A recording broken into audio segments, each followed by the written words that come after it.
స్థానిక ఎంపీ గారు union minister గారు మొన్న వారు మాట్లాడుతూ ఉన్నారు. ఏమని మాట్లాడుతూ ఉన్నారు?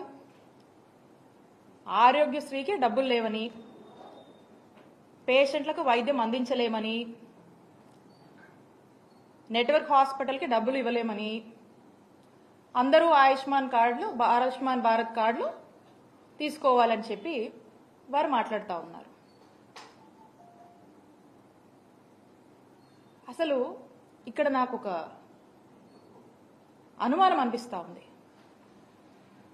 కూటమి ప్రభుత్వంలోని ముఖ్యమంత్రి చంద్రబాబు నాయుడు గారు ఏమైనా వారి మనస్సులో ఉన్నటువంటి మాటల్ని మరి ఈ మంత్రుల ద్వారా ఏమన్నా ఎక్స్ప్రెస్ చేయిస్తున్నారా అనేటువంటి అనుమానం కూడా మాకు కలుగుతూ ఉంది.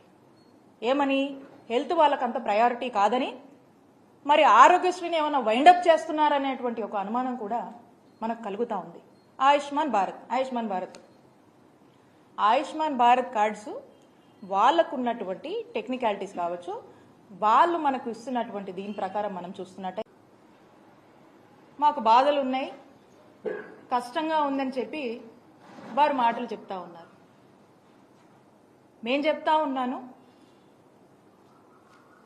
గత ప్రభుత్వంలో అంటే చంద్రబాబు నాయుడు గారి హయాంలో 2014 నుంచి 19 వరకు వాళ్ళ హయాంలో వాళ్ళు మిగిల్చినటువంటి బకాయిలు 632 కోట్లుంటే ఆ బకాయిల్ని ఏమాత్రం కూడా మేము సాకులు చెప్పకుండా మేము బాధ్యత తీసుకొని మా జగన్మోహన్ రెడ్డి గారు, మా నాయకుడు జగన్మోహన్ రెడ్డి గారు వాటిని క్లియర్ చేసి 1050 ప్రొసీజర్స్ ని 3257 ప్రొసీజర్స్ కి పెంచి సంవత్సరానికి 1000 కోట్లు మీ హయాంలో మీరు ఖర్చు పెడితే 3000 కోట్ల వరకు కూడా ఖర్చు పెట్టి బ్రహ్మాండంగా రాష్ట్ర ప్రజలందరికీ కూడా వైద్య సేవలు అందించినటువంటి ఘనత జగన్మోహన్ రెడ్డి గారి ప్రభుత్వానికి దక్కింది. ఆ నమ్మకాన్ని కూడా ప్రజల్లో మేము నెలకొల్పుతున్నాం. మరి ఈ రోజున ఈ సాకులు చెప్తూ ఏవో అప్పులున్నాయని చెప్పి, ఏదో బకాయిలున్నాయని చెప్పి మీరు మీ బాధ్యత నుంచి ఏమైనా వైదొలుగుతున్నారా?